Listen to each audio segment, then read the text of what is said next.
So that way you can kind of get a feel for how well it works. She got eyes that smile Kentucky green and a heart that's full of broken dreams. And I apologize for my horrible singing.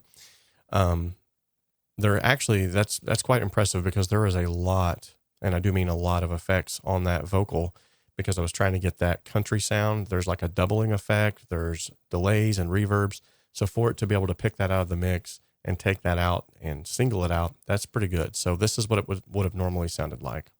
She got eyes that smile Kentucky green and a heart that's full of broken dreams. But